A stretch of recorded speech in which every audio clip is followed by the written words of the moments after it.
Okay friends, ఇప్పుడు మనం chrome అయితే ఓపెన్ చేసుకున్నాం కదా. క్రోమ్లోకి వెళ్ళి RDDDZYNS అని టైప్ చేస్తే మనకు ఒకటి వస్తుంది, ఆ వెబ్సైట్ అనేది. అందులోకి వెళ్ళి ఓజీ సెలెక్ట్ చేసుకోవాలి. ఓజీ సెలెక్ట్ చేసుకొని మనకి అక్కడ స్టైల్ 1 అని చూసారా, అక్కడ మన నేమ్ యాడ్ చేసుకోవడానికి అక్కడ నేనైతే పీజీ అని అయితే యాడ్ చేస్తున్నాను. అది కూడా క్యాపిటల్ లెటర్స్ అక్కడ యాడ్ చేయాలి ఫ్రెండ్స్. దాని తర్వాత కింద డౌన్లోడ్ అని ఉంది కదా, అది డౌన్లోడ్ చేసేసుకోవడం. ఇప్పుడు మనం నార్మల్ మొబైల్లోనున్న ఎడిట్ ఆప్షన్లోకి వెళ్ళి జస్ట్ ఆ పిజ్జా ఉన్న ఒక దీన్నే నేనైతే క్రాప్ చేసుకొని సేవ్ చేస్తున్నాను. దీన్నేమో నేను క్రోమ్లోకి వెళ్ళి రిమూవ్ బీజీ అనే వెబ్సైట్ ఉంటుంది, అందులోకి వెళ్ళి మనం బ్యాక్గ్రౌండ్ అయితే రిమూవ్ చేసుకోవాలి. బ్యాక్గ్రౌండ్ అయితే మనం రిమూవ్ అయిపోయాక ఇలా బ్యాక్గ్రౌండ్ రిమూవ్ అయిపోయిన ఇమేజ్ని అయితే కింద డౌన్లోడ్ ఆప్షన్ మేము క్లిక్ చేసి డౌన్లోడ్ చేసుకున్నాను. డౌన్లోడ్ చేసుకున్నాక ఇప్పుడు మన కైన్మాస్టర్ అయితే ఓపెన్ చేసి కైన్మాస్టర్లో మీడియాలోకి అయితే వెళ్ళి ఇమేజ్ సెట్స్లోకి వెళ్ళాను. ఇమేజ్ సెట్స్లోకి వెళ్ళి ఇక్కడ గ్రీన్ కలర్ అయితే పెట్టుకొని మీడియాలోకి వెళ్ళి ఇక్కడ మన బ్యాక్గ్రౌండ్ అయితే రిమూవ్ చేసుకున్నాం కదా, పీజీ అని అది అయితే ఇక్కడ యాడ్ చేసుకున్నాను.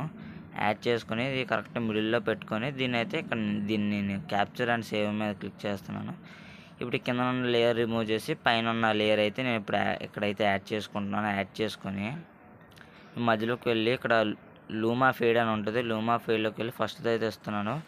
ఇక్కడ నేను సెకండ్స్ అనేది 3.5 పెడుతున్నాను. 3.5 పెట్టి ఈ స్టార్టింగ్ అనేది చిన్నది చేసేసి ఈ ఎండింగ్ ఉంది కదా, ఈ ఎండింగ్ కొద్ది 7 సెకండ్స్ వరకు డ్రాగ్ చేసుకుంటున్నాను. డ్రాగ్ చేసుకున్నాక ఇక్కడ మనకు ఇదైతే ఇలా వస్తుంది. దీన్ని అయితే ఎక్స్పోర్ట్ చేసేసుకుంటున్నాను. ఎక్స్పోర్ట్ చేసేసుకున్నాక ఇప్పుడు మళ్ళీ మనం బ్యాక్ వచ్చి ఈ లేయర్స్ ఉన్నాయి కదా, ఈ లేయర్స్ నేను రిమూవ్ చేసేసుకొని ఇప్పుడు మీడియాలోకి వెళ్ళి నేనైతే ఇక్కడ ఒక ఇమేజ్ అయితే ఇస్తాను ఫ్రెండ్స్. ఆ ఇమేజ్ అయితే ఇక్కడ మనం యాడ్ చేసుకోవాలి. యాడ్ చేసుకొని దీన్ని ఒక 7 సెకండ్స్ వరకు పెట్టుకోవాలి. 7 సెకండ్స్ వరకు పెట్టుకున్నాక ఇప్పుడు మనం ఎక్స్పోర్ట్ చేసుకున్న వీడియో అయితే ఇక్కడ యాడ్ అయితే చేసుకుంటున్నాను. ఇక్కడ ఈ కింద వీడియోకి పైది ఒక చిన్న లెంత్ అయితే ఉంది, అదైతే నేను రిమూవ్ చేసుకున్నాక క్రోమా కీలోకి వెళ్ళి గ్రీన్ కలర్ అయితే నేను రిమూవ్ చేసేసుకుంటున్నాను. రిమూవ్ చేసుకొని అడ్జస్ట్మెంట్స్లోకి వెళ్ళి అక్కడ సూట్ అయ్యే విధంగా దాన్ని నేనైతే సెట్ చేసుకున్నాను. అడ్జస్ట్మెంట్స్ అనేవి ఇక్కడ మనం అయితే మధ్యలో అయితే సెట్ చేసుకోవాలి. సెట్ చేసుకొని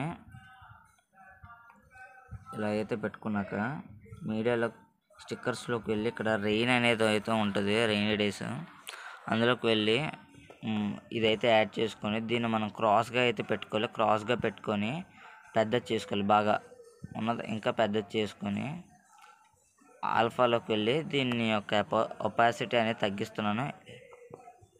ఓకే, ఇలా అయితే వచ్చింది కదా. ఇలా పెట్టాక ఇంకా మనం జూమ్ చేసుకొని ఇప్పుడు మనం మీడియాలోకి వెళ్ళి ఇమేజ్ సెట్స్లోకి వెళ్ళి వైట్ కలర్ అయితే సెలెక్ట్ చేసుకుంటున్నాను. సెలెక్ట్ చేసుకొని ఫుల్గా పెట్టేసుకుంటున్నాను. ఫుల్గా పెట్టేసుకున్నాక కిందకు వచ్చి బ్లెండింగ్లోకి అయితే వెళ్తున్నాను. బ్లెండింగ్లోకి వెళ్ళి ఓవర్లే అయితే పెడుతున్నాను. ఓవర్లేలోకి వెళ్ళాక అక్కడ ఓవరాల్ యానిమేషన్స్లోకి వెళ్తే చూసారా ఫ్లెక్కర్ అవుతుంది కదా, ఇలా అంటే మెరుపులు వస్తున్నట్టుగా. ఇప్పుడు మనకి ఇంకా ఇక్కడ మనకి షేకింగ్ అయితే కావాలి. దీని అయితే నేను ఎక్స్పోర్ట్ అయితే చేసేసుకుంటున్నాను. ఇప్పుడు మన క్యాప్ కట్ అయితే యాడ్ చేసుకుందాం. క్యాప్ కట్లోకి వెళ్ళాక న్యూ ప్రాజెక్ట్ మీద క్లిక్ చేస్తే ఇక్కడ మనం ఇందాక ఎక్స్పోర్ట్ చేసుకున్న వీడియో అయితే ఉంటుంది కదా, అందులోకి వెళ్తే ఇక్కడ ఎఫెక్ట్స్ అని అయితే ఉంటుంది. ఎఫెక్ట్స్లోకి వెళ్ళి ఇక్కడ చూసారు కదా కింద షేక్ అని ఉంది, షేక్ మీద అయితే క్లిక్ చేద్దాం. కింద షేక్ మీద క్లిక్ చేసి అది కింద ఎంత అయితే ఉందో అది పెట్టి ఎండింగ్ అయితే నేను డిలీట్ చేసేస్తున్నాను. డిలీట్ చేసేసి ఈ కింద ఎఫెక్ట్ మీద క్లిక్ చేసి ఇంటెన్సిటీ అండ్ స్పీడ్ అనేది అయితే నేను తగ్గించుకుంటున్నాను. ఓకే, ఇప్పుడు నాకైతే సరిపోయింది. సరే, ఇప్పుడు అయితే నేను టిక్ మార్క్ మీద క్లిక్ చేసి బ్యాక్ వచ్చి ఓవర్లేలోకి వెళ్ళి నేను పైన కింద బ్లాక్ కలర్ ఇమేజెస్ అయితే ఒక యాడ్ చేసుకుంటున్నాను. ఎందుకంటే పైన కింద సినిమాటిక్గా అయితే రావాలి కదా, అందుకోసం అని చెప్పి నేను అలా అయితే యాడ్ చేసుకుంటున్నాను.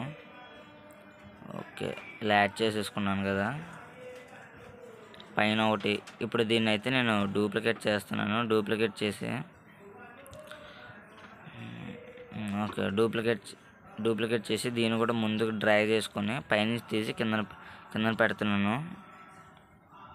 ఓకే, ఇలా పెట్టాం కదా. ఇప్పుడు మనకి చూడండి ఒకసారి, చూసారు కదా మనకు కావాల్సిన అవుట్పుట్ అయితే చాలా బాగా వచ్చింది. ఇప్పుడు ఈ వీడియోని అయితే ఇప్పుడు మనం ఎక్స్పోర్ట్ అయితే చేసేసుకుందాం. దానికన్నా ముందైతే దీనికి బీజం అయితే యాడ్ చేయాలి కదా. నేనైతే హంగ్రీ చేత మ్యూజిక్ అయితే నేను డౌన్లోడ్ చేసుకున్నాను. డౌన్లోడ్ చేసుకొని అదైతే ఇక్కడ యాడ్ చేసేసుకున్నాను. యాడ్ చేసేసుకొని దీని ఇంకా నేను ఎక్స్పోర్ట్ అయితే చేసేసుకుంటున్నాను.